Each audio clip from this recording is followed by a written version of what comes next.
If you want to practice your singing, but you don't really know what exercises to do, keep on watching this video. My name is Jorgelina, I am a vocal coach and I specialize on teaching adults how to sing contemporary music from a healthy and functional approach. Today's topic is how to know what warm-ups to do. And the reason why I am talking about this is because this is a question that I get asked quite often. The goal for singing students shouldn't be to depend on the teachers forever. Of course, the more beginner you are, the more you depend on us to guide you, but the more you advance, the more independent you should be.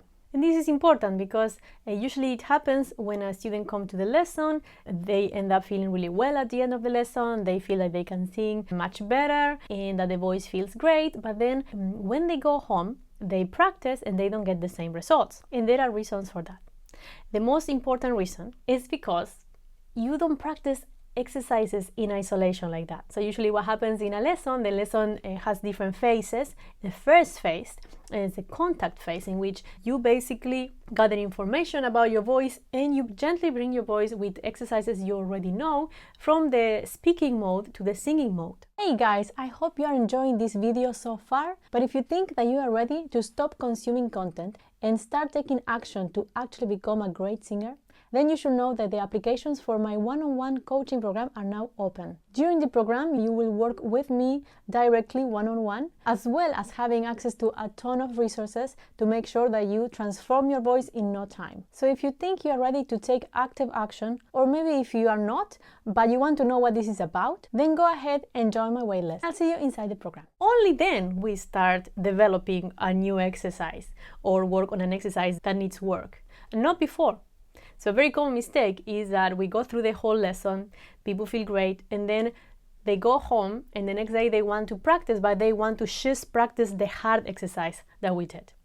That is not going to work that well. If you start your singing session with the most difficult exercise, your brain is going to be in alert mode. It's too big of a challenge. So you always want to start your session with things that are familiar to you. Some people call it like high reward exercises, and I agree with that. So high reward exercises are things you are familiar with, exercises that maybe have been challenging in another time of your practice, but now they are easy. You can do them lying down, you can do them setting up, you can do that in front of anyone. Those are the exercises that you will use at the beginning, exercises that you don't have to think too much about it. The exercises that are already habits. So that's what you use at the beginning, and so your brain is safe in a better learning mode, let's say. So that's the first thing. You have to start with something familiar and easy for you. And the important thing is that one day those harder exercises are going to be easy for you if you practice them enough.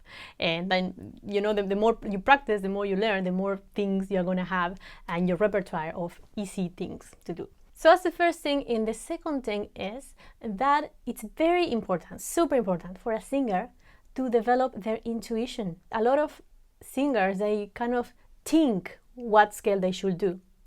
But as a singer, of course, there is the repertoire of things you already know, and you have to get in touch with what your voice feels right now. What scales does it feel like the right one right now? It's very important to develop that intuition. I can't stress that enough, because that's how you develop this independence from your teacher. Now, very important, when you practice your exercises, and ideally when you start an exercise, you will work with a comfortable range. You won't start doing, you know, things that are too high for you. And you start with something that is easy and safe, and ideally you want to go down first. Yeah, so let's say that you practice a 5 descending scale, then you don't go. No, you go down. And so on. Yes, and this is very important because it brings you more in contact with your vocal muscle, and that gives you the sensation of safety. It tells your nervous system that you are safe, and learning is easier and much more effective.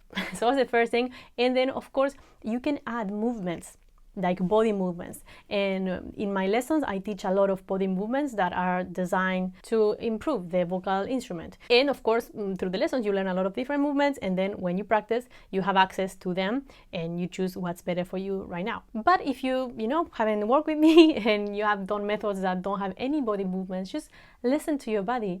The bodies are designed to move. And moving has a very good effect on your body tonus and in your breathing. 2 things that you really need for singing.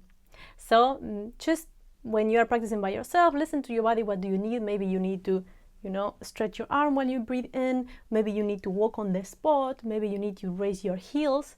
Experiment. Don't be afraid to move, because when you start moving, the body is usually gonna tell you what to move next.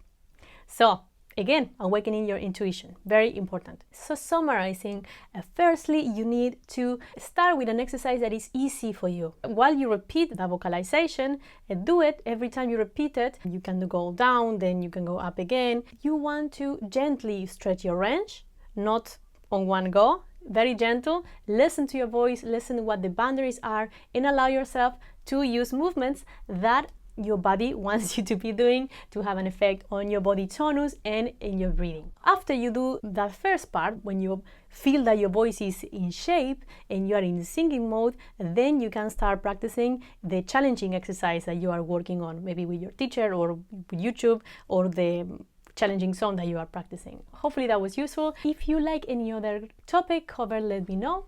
And if you like this video, press like and subscribe to my channel, and I'll see you next time.